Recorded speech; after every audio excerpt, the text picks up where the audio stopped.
How should Tua and Justin Herbert feel that the Dolphins continue to inquire with the Bengals about moving up to number 1?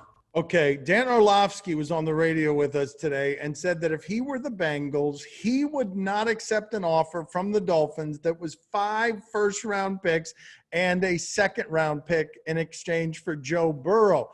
This is not the right question. The right question is, how should Dolphin fans feel about the fact that they could have had Joe Burrow if they simply just lost last season when we all expected them to lose, and then they keep talking, according to the Miami Herald and other reports, about trading up. I do not care whether Herbert or Tua would be hurt by this. What I do care about is if the Dolphin fan base would yet again be hurt by the Dolphins being incompetent when the obvious thing for the Dolphins to do is select Tua with the 5th pick. But there are reports today that the Dolphins might be interested in an offensive lineman to trade up to get an offensive lineman, which is also funny when you consider they had one in Laramie Tunsil. They took a chance with him when he had the marijuana gas mask, but they traded him.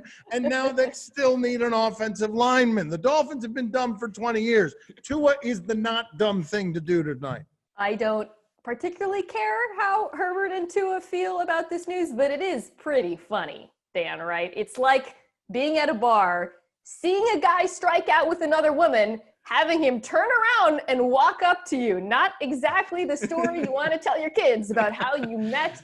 That said, it's totally the right thing for the Dolphins to do. And as Dan points out, it reflects their mistakes. Cough, cough, Dominique Foxworth. They should have stuck to the plan and tanked. And now they're in a position where, as Dan Orlovsky says, even if they offered all of their picks for Burrow, Cincinnati wouldn't do it. Yeah, we talked about tanking last year with the Dolphins. Like, it was this moral panic. Like, lives were at stake. They would put up bad tape. Oh, no, the tape would be bad. What then? Well, now you have pretty good tape, and you're going to end up feeling like someone who applied to their reach school early and was rejected.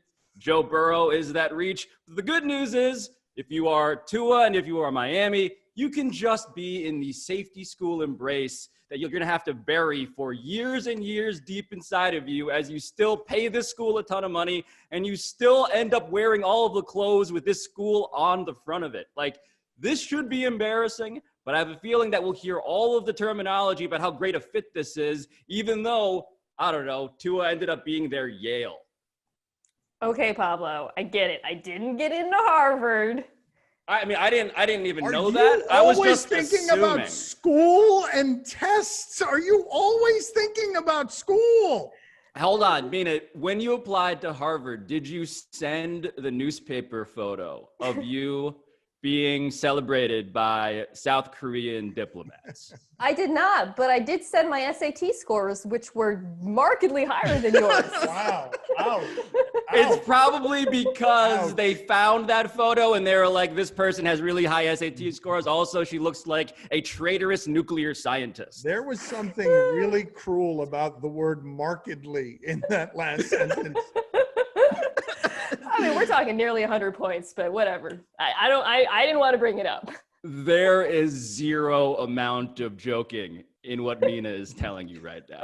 SAT trash talk. SAT trash talk. How did we get here? It was 80 points, by the way, just 80.